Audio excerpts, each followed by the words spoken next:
سب دیکھنے اور سننے والوں کی خدمت میں محبت برا سلام ناظرین، ایک ہی ٹاپک ہے، اسرائیل اور ایران۔ اچھا، ابھی جو اپڈیٹ آ رہی ہے وہ بڑی حیران کن ہے کہ 8 ماہ سے کوئی 10 ماہ سے ایران کے اندر سے ہی یہ جو بھی کارروائی ڈالی گئی، جو بھی ڈرون وغیرہ پھینکے گئے، میزائل، جس طرح وہاں پہ تباہی مچائی گئی، اور 20-22 اہم شخصیت جو ہیں ان کو دنیا سے رخصت کر دیا گیا۔ ایران کی انٹیلیجنس کہاں تھی؟ ایران کے اندرونی حالات اتنے کمزور ہیں کہ ان کو یہ نہیں پتا کہ ہمارے ملک کے اندر کیا ہو رہا ہے۔ سارے محمود ہوں گے، ان سے پوچھیں گے، کیونکہ اس وقت پوری دنیا کی نظریں جو ہے وہ ایران پہ ہیں کہ ایران کیا کرے گا۔ جی سر، کیا تھوڑا سا بتائیں کیا چل رہا ہے اس وقت؟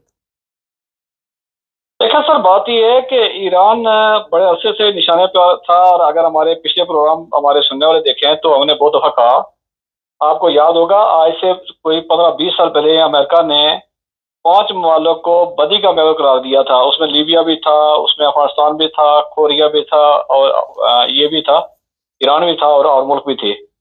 اب وہ باری باری ان کے نمبر آتے جا رہے ہیں، اور ایران کے معاملات یہ ہیں کہ دیکھیں، دو چیزیں حیران کن چیزیں یہ ہیں کہ ایران چونکہ ایک نیشن ہے، طاقتور نیشن ہے، ان کے اندر میں اتحاد ہے اور صدیوں سے یہ موجود رہے ہیں، لیکن اس کے باوجود جس طرح اسماعیل ہانیوں کو مارا گیا، اور وہ بڑا ٹارگیٹڈ جو ہے نا، وہ ایک اٹیک تھا اس کا، کہ جس نے اس طرح کے جو ہے معاملات ان کو بہت پیچیدہ کر دیا تھا، اور جو ماہرین تھے اس طرح کے معاملات میں نظر رکھنے والے، وہ حیران و پریشان تھے کہ ایک بندہ جو ہے وہ ان کا اسٹیٹ گیسٹ تھا، اور اس کے بعد وہ ایک کمرے میں اور بڑی وہاں پہ جہاں پہ ان کے جو سینسٹیو ترین ایریا تھا وہاں رہ رہا تھا، اور اس کو انہوں نے مارا ہے۔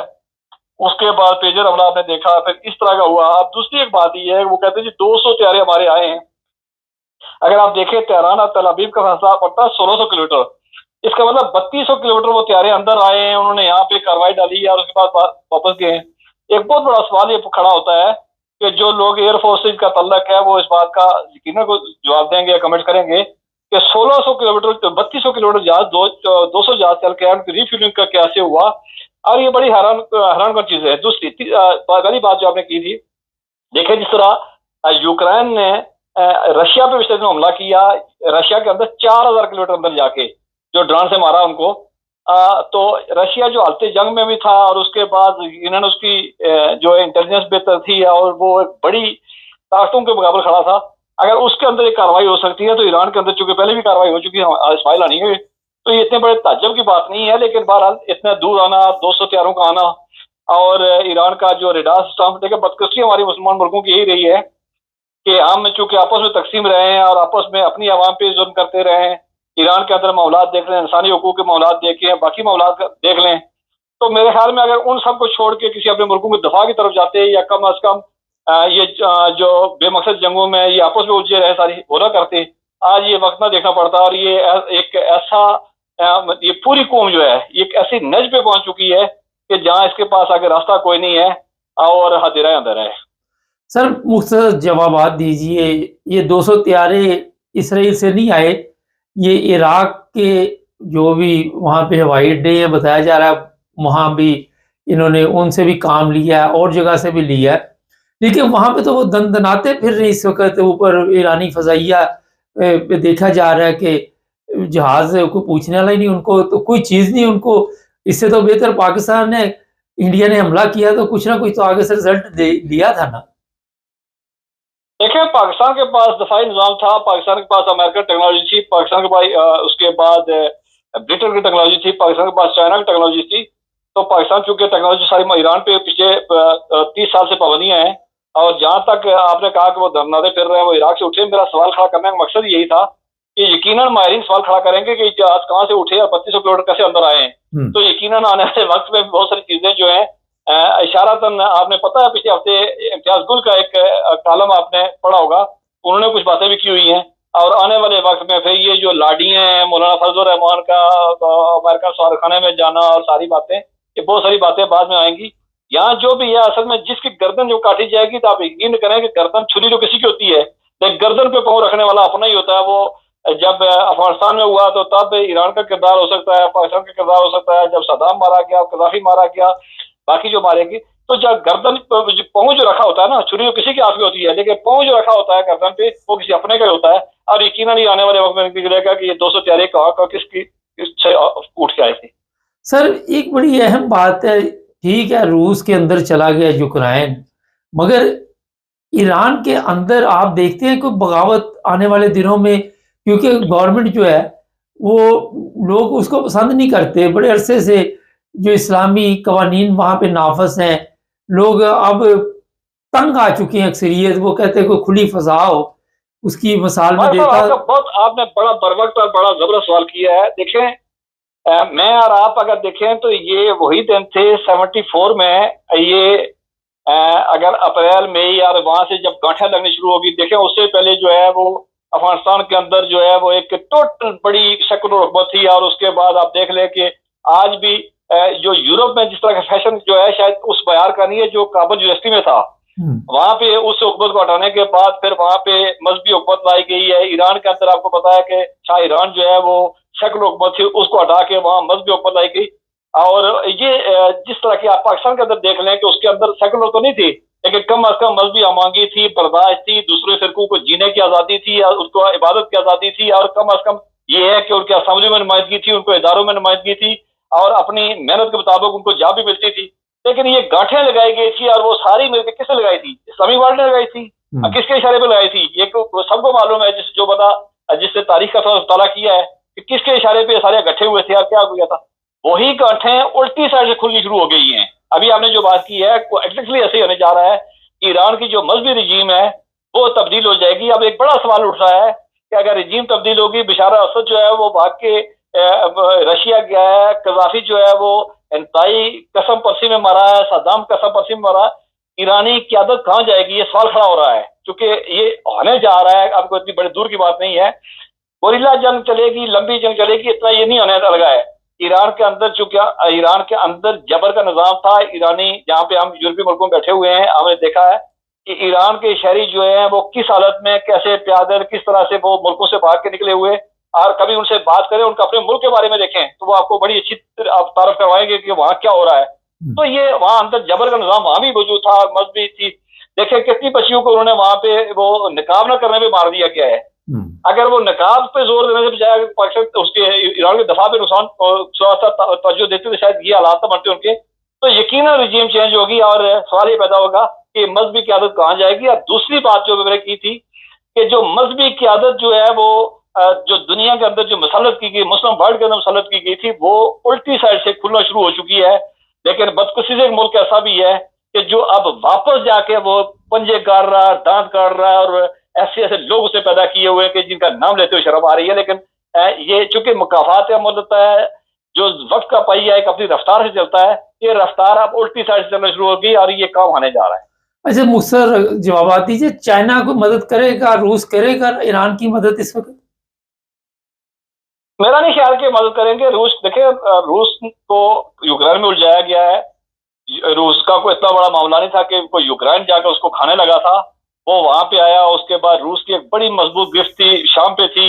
آپ دیکھ لیں کہ بشار اسد کے ساتھ کیا ہوا اور وہ کس طرح رجیم چینج ہو گئی. دوسرا ملک اس کے پاس ایران تھا، بڑا مضبوط ملک تھا، اس کا وہ نمائندگی کرتا تھا وہاں پہ، وہ اس کے ہاتھ سے نکلتا جا رہا ہے. تو روس خود الجھا ہوا ہے، روس جنگ میں پھنسا ہوا ہے. جنگیں ایسے ہی لڑی جاتی ہیں، اتنی بڑا اس کے اندر سے نقصان ہوا. دوسری بات یہ ہے کہ اکانومی جو ہے وہ دیکھیں، آپ جب روس نے حملہ کیا تھا اندر سے، اس کے اندر بھی بہت بڑی جو ہے وہ وہاں پہ ایک انتشار پیدا ہوا تھا. لوگوں نے اس کو جو ہے وہ احتجاج کیا تھا. یقیناً چونکہ ایک وہاں پہ اور طرح کی حکومت ہے، نظام اور ہے، کنٹرول زدہ ہے، تو یقیناً وہاں اندر بھی معاملات موجود ہوں گے. ایران رشیا جو ہے وہ خود جو ہے وہ اپنے اس کا گردن تک جنگ کے اندر گھسا ہوا ہے یا دبا ہوا ہے. تو وہ ایران کی مدد جس طرح کا خام خیالیاں ہیں اس طرح کی نہیں ہوگی. خام خیالیوں کا یہ ہے کہ ہمارے وہ پنڈی کے پیر پنجر صاحب، بڑے مشہور پیر صاحب ہیں، یقیناً آپ نے دیکھا ان کا ایک ویڈیو کلپ تھا بڑا مشہور کہ جی 2023 میں جو ہے وہ فلاں دن جو ہے وہ اسرائیل جو صفحہ ہستی سے مٹ جائے گا. تو وہاں صفحہ ہستی سے وہ مٹا گئے تھے اور یوٹیوبر مٹاتے جا رہے ہیں. عملی طور پہ جو ہے وہ حالات کچھ اور طرح کے اور کچھ اور سیناریو بنتا جا رہا ہے. گریٹر اسماعیل کا جو تھا، وہ اسرائیل کا جو تھا خواب، وہ لگتا ہی ہے کہ وہ پایا تکمیل تک پہنچ رہا ہے. جس طرح کا ابھی ٹرمپ صاحب گئے تھے وہاں پہ سعودی عرب، دبئی یا قطر کے دورے پہ، جتنی کمزور ان کی حکومتیں تھی، جتنی چاپلوسی وہ کر رہے تھے، جو جو انہوں نے کیا ہے، میرے خیال میں اس کے بعد تو عربوں سے آپ کسی بھی کسی اچھائی کی توقع رکھیں یا کسی مزاحمت کی توقع رکھیں، یہ ابس ہے۔ اچھا، یہ امریکہ نے کنفرم کر لیا ہے کہ ایران کے پاس ایٹم بم نہیں ہے، اور یہی وجہ ہے کہ وہ کھل کر اس کو جس طرح نشانہ بنا رہے ہیں۔ آپ دیکھتے ہیں کہ کوئی ایٹمی طاقت نہیں ہے ایران؟ دیکھیں، انہوں نے جو ادارہ ہے، انہوں نے کہا کہ اس انگیجمنٹ کی ہے اس نے، لیکن یہ ہے کہ ہمارے پاس صدیوں میں پرانی کہانی ہے کہ وہ نہر کے نیچے سے پانی پی رہا تھا، اس نے کہا کہ تم پانی کھلا کر رہے ہو، تو جب اس نے پانا بنایا تو ان کے پاس 1000 راستے موجود ہیں۔ جب عراق کے پاس آئی کشتی، اس کو انہوں نے بنا دیا ایران، تو پھر بھی کہیں نہ کہیں کسی نہ کسی موجود تھا، اور جو رات کو حملے ہوئے ہیں، یہ الگ بات ہے کہ وہ اس قابل نہیں تھے کہ وہ کہیں پہ ایٹمی دھماکہ کر سکیں، لیکن یہ ہے کہ کم از کم وہاں سسٹم موجود تھا، بیسک انفراسٹرکچر موجود تھا جو رات کو تباہ کیا گیا ہے۔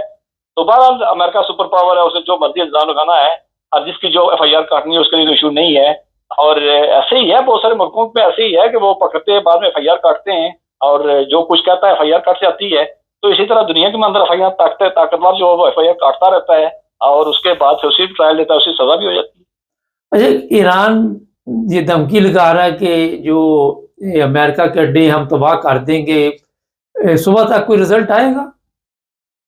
دیکھیں، ایران حملہ تو کرے گا واپس، دیکھیں اس کے پاس رات کو جو حملہ ہوا اس میں سنا یہ ہے کہ اس کی میزائل جو انسٹالیشن تھی وہ تباہ ہوئی ہے، لیکن بہرحال وہ حملہ کرے گا، لیکن بات وہی ہے کہ 1800 کلومیٹر دور جو ہے وہ جا کے حملہ کر رہا، 3-4 ملک بیچ میں آتے ہیں، اس کے بعد اتنا جب اسپیس آتا ہے تو آپ انٹرسیپٹ کر سکتے ہیں۔ دیکھیں، اگر اسپیس کہیں پہ 5-7 منٹ کا ہو تو آپ وہاں سے انٹرسیپٹ نہیں کر سکتے ہوتے ہیں، لیکن یہ بہت بڑا جو ہے چونکہ اسپیس ہے بیچ میں، انٹرسیپٹ اچھا، ہو جاتا ہے۔ یہ دوسری بات یہ ہے کہ اس کی دیکھیں 3 جرنیل، 5 بڑے سائنسدان، اور اس کے بعد ابھی 10 منٹ پہلے خبر آ رہی تھی کہ آیت الخامنئی ہے، ان پہ حملہ ہوا لیکن وہ بھاگ نکلے ہیں۔ تو جب اپنے پہ گولے پڑ رہے ہوں اور اس کے اندر جب جس طرح رات کو کلپس ہو گیا سارا سسٹم، اس کے بعد سنبھلنا اور حملہ کرنا، بیانات دینا، تو میں نے کہا کہ بیانات تو طلبہ بھی مارا جا چکا ہے، اسرائیل بھی فتح کیا جا چکا ہے، وہ تو بیانات تو دیے جاتے رہے ہوتے ہیں، لیکن عملی طور پہ مشکل ہے۔ چونکہ گوریلا جنگ ہو تو پھر اس میں کہا جا سکتا ہے، لیکن گوریلا جنگ نہیں، چونکہ جنگوں کی حیثیت تبدیل ہو چکی ہے، اور انہوں نے توڑ پھوڑ کرنی ہے اور 8-10 دن لگانے ہیں، اس کے بعد رجیم تبدیل کرنی ہے، تو پھر یہ ہے کہ یہ سارے بھاگتے پھریں گے، تو یہ ایسا کچھ آنے جا رہا ہے۔ چلیں، بہت شکریہ سر۔ جزاک اللہ۔ اردن مسلمان ملک وہ اپنا روک رہا ہے اس کے مسائل، اس کے ڈرون، اور اسلامی ممالک کی جو اس وقت حالت ہے وہ آپ سب کے سامنے ہے۔ میرا خیال ہے کہ اس کے بعد پاکستان کا بھی نمبر ہے، اور ہو سکتا ہے ابھی سعودی عرب بھی ہو، اور یہ آپ مت بھولیں، آپ کے ذہن میں بھی نہیں تھا، جو لوگ بڑے کہہ رہے ہیں کہ کچھ نہیں ہوتا پاکستان کو، یہ سعودی عرب جی امریکہ کا ساتھی ہے۔ آپ نے ٹرمپ کے جو 4 ماہ بھی نہیں میرا حال ہوئے، اس کے جو حالات ہیں، اس کا مائنڈ جو چینج ہوتا دیکھ لیا، کس طرح اس نے یورپ کے ساتھ آنکھیں پھیر لی، کس طرح روس کے ساتھ تعلقات بنا لیے۔ ہر چیز جو ہے طاقتور لوگوں کے پاس ہوتی ہے، اور مسلمانوں کی بدقسمتی ہے کہ غدار گھر میں موجود ہے۔ دوسری جو اہم بات ہے کہ جس طرح مذہب کو لوگوں کے اوپر مسلط کیا گیا زبردستی۔ میں ایران میں 85 میں شاید 85 میں ایران میں 1 مہینہ رہا تھا، تو ایک بس پہ سفر کر رہے تھے، ایک خاتون تھی، لڑکی تھی، اس کا جو سر پہ دوپٹہ تھا وہ نیچے گر گیا، تو کنیکٹر اسے ناراض ہو رہا تھا کہ اپنا دوپٹہ سر پہ لو۔ آزادی ختم کی گئی اس ملک میں، لوگوں کے ساتھ ظلم کیا گیا مذہب کے نام پر۔ یہی حالت پاکستان میں بھی ہو رہی ہے، اور جہاں پہ بھی آپ سختی کریں گے پھر وہ لوگ دوسرے ممالک میں آ کے زندگی جو ہے وہ اپنی جو ہے وہ گزارتے ہیں۔ میں ایرانیوں کے ساتھ بڑا عرصہ یہاں پہ جرمنی میں بھی رہا ہوں، وہ یہاں پہ سور شراب ہر چیز کھا جاتے تھے، اپنے ملک کے وہ خلاف تھے، اور وجہ یہی تھی کہ وہ کہتے تھے کہ وہاں پہ آزادی نہیں ہے۔ میں ایک لطیفہ بھی اس میں سنا دیتا ہوں۔ ایک میرا دوست ہے ایرانی، تو وہ اسی طرح کوئی سور کھا رہا تھا، تو میں مجھے کہنے لگا کہ کھاؤ آپ بھی۔ میں نے کہا نہیں میں نہیں کھاتا۔ تو کہتا کیوں؟ میں نے کہا یہ حرام ہے۔ کہتا ایسا کرو شوربے کے ساتھ کھا لو، وہ جو اس کے اندر شوربہ تھا۔ تو مجھے آج تک وہ بات نہیں بولی۔ جو آخر پہ بات آپ کو میں بتانے والا ہوں کہ ایران کے اندر سسٹم کنٹرول میں نہیں ہے، اور یہ سب کچھ امریکہ اور اسرائیل نے پہلے پتہ کروا لیا، اس کے بعد جناب یہ سب کچھ ہوا ہے۔ ایران کے اندر ایسے لوگ ایرانی موجود ہیں جو بک گئے ہیں، اگر اردن بک سکتا ہے، عراق، شام، جو بھی ممالک ہیں وہ بک سکتے ہیں، تو ایران کے اندر بھی۔ اور میں پھر آخر پہ کہوں گا کہ مسلمانوں کی تاریخ بڑی بڑی ہے، آپ کوئی بھی دور نکال کے دیکھ لیں، غدار ہر دور میں موجود تھے، اور یہ جو ہم نے مذہب کے نام پہ لوگوں پہ ظلم کیے ہوئے ہیں، اس کی وجہ سے بھی عوام تنگ آ جاتی ہے، عوام آزادی کی سانس لینا چاہتی ہے، مذہب میں جبر نہیں ہے، اور جہاں بھی مذہب میں آپ سختی کریں گے لوگ باغی ہو جائیں گے۔ یورپ میں آپ دیکھ لیں، مسلمان یورپ میں آ کے رہنے کو ترجیح کیوں دیتا ہے؟ لاکھوں لوگ یورپ میں رہتے ہیں، مگر یہ جیسے ہی ان ممالک میں جاتے ہیں تو ان کے دماغوں کے اوپر پھر وہی بھوت سوار ہو جاتا ہے، مذہبی جو ہوتا ہے۔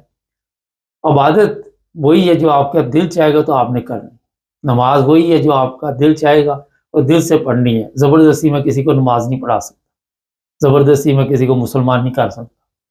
تو یہ جو زبردستی کا اسلام چل رہا تھا، اس کے یہ نتائج ہیں جو آپ کو بھی مل رہے ہیں۔ ابھی پارٹی شروع ہوئی ہے، مجھے دلی طور پر بڑا دکھ ہے، میں آپ کو بتا رہا ہوں، افسوس ہو رہا ہے مجھے مسلمانوں کی حالت پہ، مجھے تو انسانوں کی حالت پہ بھی افسوس ہو رہا ہے کہ چاہے وہ یورپ میں ہے، چاہے کوئی بھی ملک ہے، ایسے ہتھیار ہم نے بنا لیے ایٹمی کہ جس سے میرا حال ہے آنے والے دنوں میں اگر کوئی بچت ہو جائے تو خوش قسمتی ہے ہماری۔ یہاں پہ مذہب کی بات نہیں ہے، مذہب کے نام پہ جو لڑائیاں لڑی جا رہی ہیں وہ کئی سو سال گزر گئے مگر لڑائیاں ختم نہیں ہو رہی، انسان ختم ہوتا جا رہا ہے، اور مذہب کا آپ کو بتائیے جو حال ہم نے کیا ہوا۔ چینل کو سبسکرائب کریں، جڑے رہیں ہمارے ساتھ تاکہ اور بھی پروگرام دیکھتے ہیں۔